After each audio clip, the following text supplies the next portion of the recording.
Assalamualaikum warahmatullahi wabarakatuh. Bismillahirrahmanirrahim.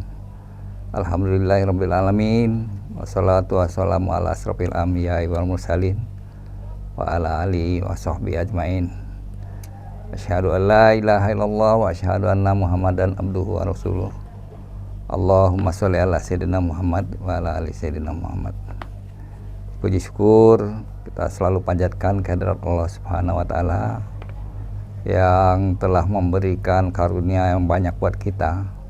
Kita berharap tentu kita diberi kesehatan sampai akhir Ramadan kita bisa melaksanakan puasa dengan penuh dan kita mendapatkan takwa di sisi Allah Subhanahu wa taala. Ya ayyuhallazina amanu kutiba alaikumusiyam kama kutiba alal ladzina min qablikum la'allakum tattaqun. Pemirsa Abdul yang berbahagia, pada sore hari ini saya mengambil topik tentang kewajiban berpuasa bagi ibu-ibu yang menyusui dan keuntungan ditinjau dari segi Islam. Kewajiban berpuasa ini dilaksanakan oleh semua umat yang beriman Islam tentunya, yang berakal dan sudah dewasa, sudah balik tentunya. Jadi hal yang merupakan kewajiban. Tapi di samping itu ada hal-hal yang diberi kemudahan ya. Selain dari kewajiban tadi, di antaranya yang diberi kemudahan adalah bagi ibu-ibu yang menyusui. Sedangkan yang tidak boleh berpuasa di antaranya adalah ibu yang sedang haid atau masa nifas. Nah, kenapa kita mengambil topik menyusui? Ya. Apakah seorang yang menyusui boleh berpuasa atau diberi keringanan tidak berpuasa? Pertanyaan itu memang sering dilakukan ya. Bagi seorang dokter kandungan selalu dipertanyakan oleh ibu-ibu yang sedang menyusui, apakah saya boleh berpuasa? Ya, jawabannya boleh kalau kita dalam keadaan sehat. Bagaimana dengan ASI yang saya berikan? Apakah berkurang? Ya jelas tentu berkurang, tapi masih dalam toleransi yang normal. Nah, sekarang kita melihat dari segi Islam ya, bahwa ASI itu perlu diberikan kepada anak dan itu merupakan suatu kewajiban dari seorang ibu ya, baik itu dalam keadaan berpuasa ataupun tidak berpuasa, itu merupakan suatu kewajiban ya. Dalam kesehatan itu ada yang dikenal dengan pemberian ASI eksklusif ya. Di sini artinya bahwa anak itu setelah lahir itu tidak perlu diberikan makanan tambahan, dengan pemberian ASI saja itu cukup bagus pertumbuhan daripada anak tersebut ya. Jadi ini artinya bahwa ASI itu adalah makanan yang tersempurna, dapat diberikan kapan saja dan di mana saja. Allah telah mempersiapkan ibu-ibu yang akan menyusui mulai dari suatu kehamilannya, di mana pada proses pembentukan kelenjar dan kantong-kantong ASI sudah dipersiapkan oleh Allah pada waktu kehamilan ya. Sehingga pada waktu menyusui, pada waktu masa nifas, ibu itu dapat menyusui dengan baik sehingga kebutuhan ASI bagi seorang bayi dapat terpenuhi. Nah, dari segi Islam yang kita dapat dari surah Al-Baqarah 233 itu dinyatakan bahwa dan ibu-ibu hendaklah menyusui anaknya selama 2 tahun penuh bagi yang ingin menyusui atau menyapikannya. Artinya apa? Bahwa kewajiban untuk menyusui anak itu harus diberikan oleh seorang ibu selama 2 tahun bagi yang ingin menyempurnakan penyapihannya. Nah, di sini tidak ada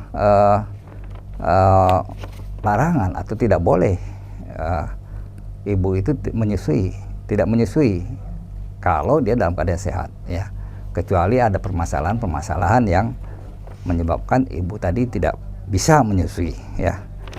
Dalam ayat tersebut juga dinyatakan, ya, bahwa dan jika kamu ingin menyusukan anakmu kepada orang lain, maka tidak ada dosa bagimu, ya. Asal memberikan bayaran dengan cara yang patut. Ya, kita ambil contoh, misalkan Nabi Muhammad yang orang tuanya meninggal, ibunya meninggal, kemudian dia disusukan oleh Halimah As-Sa'diyah, ya. Artinya Nabi Muhammad juga akan mendapatkan ASI. Ya. Kemudian kita ambil contoh juga di sini Nabi Musa, ya. Setelah mendapat wahyu dari Allah kepada ibunya untuk menghanyutkan Musa, kemudian dia dijanjikan oleh Allah bahwa Musa akan dikembalikan kepada ibunya. Ini artinya Musa dibesarkan, diberi ASI oleh ibunya, ya.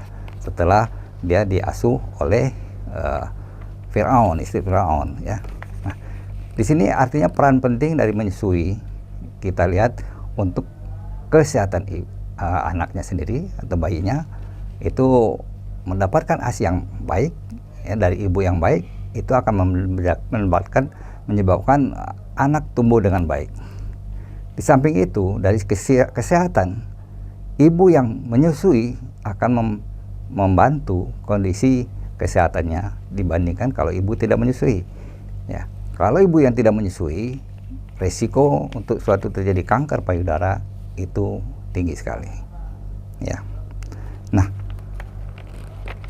ada hal yang mungkin terlewatkan oleh kita yang mungkin belum kita ketahui di sini, bahwa Rasulullah Shallallahu Alaihi Wasallam bersabda, ya, bahwa ketika seorang perempuan menyusui anaknya, Allah membalas setiap isapan air susu yang diisap anak bernilai sama dengan pahala memerdekakan budak dari keturunan Nabi Ismail. Artinya besar sekali nilainya isapan dari puting susu ibu terhadap bayinya. Satu isapan nilai pahalanya sama dengan memerdekakan seorang budak keturunan Nabi Ismail. Nah, ini tinggi sekali. Mungkin di antara kita atau di antara ibu-ibu barangkali tidak tahu artinya, ya, menyusui itu penting sekali ditinjau dari Islamnya, ya. Bukan dari segi kosmetiknya, tapi dari segi Islamnya ini tinggi sekali, ya. Nah, kemudian juga setelah menyusui itu malaikat pun menyatakan, ya, meletakkan tangannya di sisi daripada ibunya, itu sambil berkata, mulailah hidup baru atau perbaharuilah amalmu, karena Allah telah mengampuni semua dosa-dosamu. Nah, kita lihat di sini berapa pentingnya, ya, berapa nilainya seorang ibu yang menyusui itu dari segi Islam, ya. Dosa terampuni, ya. Kemudian Allah menyatakan bahwa dia seperti membebaskan seorang budak, ya, dari keturunan Ismail. Itu pahalanya cukup besar sekali. Nah, bagaimana kalau kita memberikan ASI selama 2 tahun? Itu tentu pahalanya lebih besar lagi, ya. Nah, kemudian juga dinyatakan dalam surat Al-Ahqaf, ya. Dalam surat Al-Ahqaf ayat 15, ya. Ini manfaatnya bagi anak yang menyusui, ya, yang diberikan oleh ibunya sampai 2 tahun, dia akan berdoa, ya, setelah umur 40 tahun. Artinya seperti ini, kami perintahkan kepada manusia supaya berbuat baik kepada 2 orang ibu bapaknya.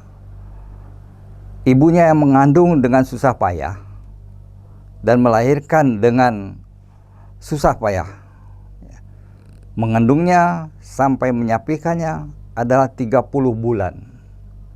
Sehingga apabila dia telah dewasa dan umurnya sampai 40 tahun, ia akan berdoa, ya. Jadi anak tadi akan berdoa setelah dia umur 40 tahun, di mana dia telah mendapatkan air susu dari ibunya, dia berdoa untuk pada orang tua, ibu bapaknya, yang doanya seperti ini.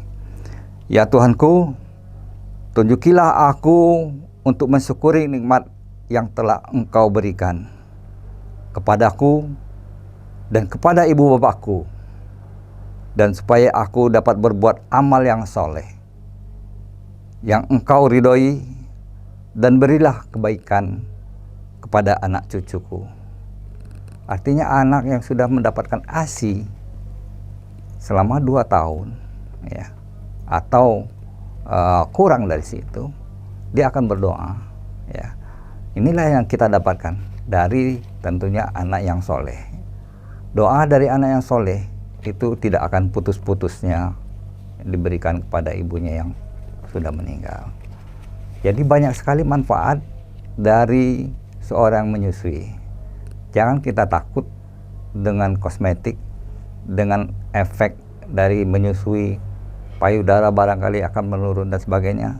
Tapi tinjau dari segi Islam bahwa menyusui itu mempunyai pahala yang cukup besar ya.